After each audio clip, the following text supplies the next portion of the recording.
Casting নির্ধারণ হওয়ার পর অভিনেতা অভিনেত্রীদের বাদ পড়ার নজির প্রায় সকল চলচ্চিত্র ইন্ডাস্ট্রিতেই আছে।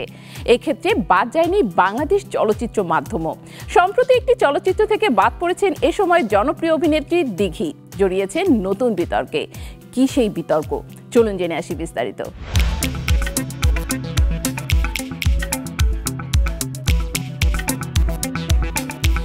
বাংলাদেশের তরুণ অভিনেত্রীদের মধ্যে এ সময়ের বেশ জনপ্রিয় এক নাম প্রার্থনা ফারদিন দিঘি।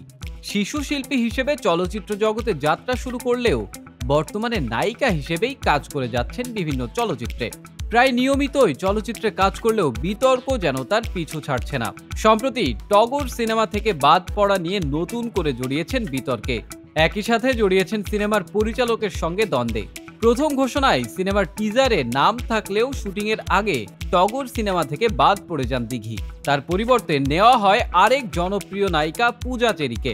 দিঘিকে সরানোর কারণ হিসেবে ছবির পরিচালক আলোক হাসান জানান, দিঘির কাজে পেশাদারত্বের অভাব থাকায় এই সিদ্ধান্ত নিয়েছিলেন তিনি। তবে বাদ পড়ার বিষয়টিকে খুব ভালোভাবে নেননি দিঘি। বাদ পড়ার বিষয়টি শিল্পী সমিতিতে অভিযোগ আকারে জানাবেন এবং মানহানির শিকার হওয়ায় আইনি পদক্ষেপও নেবেন বলে জানিয়েছেন এই অভিনেত্রী। তার দাবি, বাদ পড়ার কারণও নাকি তাকে আগে থেকে জানানো হয়নি।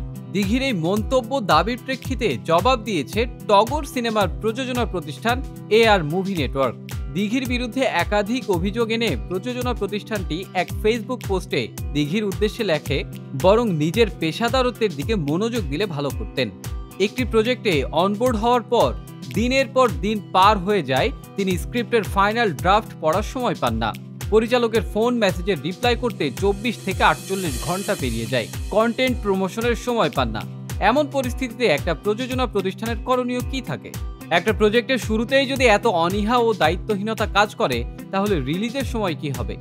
সেই পোস্টে আরও উল্লেখ করা হয়, পরিচালক নিজে তাকে বাদ দেওয়ার বিষয়টি জানান। এরপর তিনি পরিচালককে কল করেন। তিনি দাবি করেছেন, আমরা যুক্তিসঙ্গত কারণ দেখাতে পারিনি। অথচ তিনি বাদ পড়েছেন গত 22 জানুয়ারি। সেদিন তিনি পরিচালকের সঙ্গে 20 মিনিট কথা বলেছেন। শেষ পর্যন্ত আমাদের সিদ্ধান্ত মেনেও নিয়েছেন। এরপর তিনি তার কো-আর্টিস্ট আদর আজাদের সঙ্গে 34 মিনিট কথা বলেছেন। তারও ঠিক 1 মাস পর যখন আমরা তাকে বাদ দিয়ে মোশন পোস্টার প্রকাশ করে টগরের নায়িকার নাম ঘোষণা করলাম, এখন তিনি শিল্পী সমিতিতে অভিযোগের কথা বলছেন, মানহানির কথা বলছেন। অভিযোগ তো আমাদের করার কথা তার অপেশাদারত্বের কারণে। দিঘিকে পাল্টা হুমকি দিয়ে প্রযোজনা প্রতিষ্ঠানটি জানায়, প্রযোজনা প্রতিষ্ঠান বিনিয়োগ করবে, আর্টিস্টরা যদি কাজে কমিটেড না থাকেন তাহলে প্রযোজনা প্রতিষ্ঠান যে কোনো সিদ্ধান্ত নেওয়ার ক্ষমতা রাখে।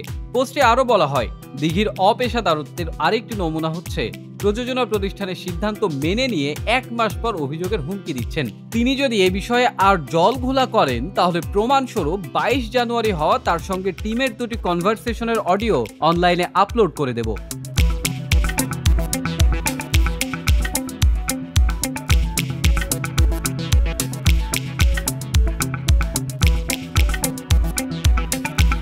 তবে জানা যায়, নির্মাতা প্রযোজকদের সঙ্গে এবারই প্রথম দ্বন্দ্বে জড়াননি দিঘি। এর আগেও তুমি আছো তুমি নেই সিনেমা নিয়ে নির্মাতা দেলোয়ার জাহান ঝন্টুর সঙ্গে তর্কে জড়িয়েছিলেন তিনি। এরপর রায়হান রাফির সুড়ঙ্গ থেকে বাদ পড়েও একই কাণ্ড ঘটান দিঘি।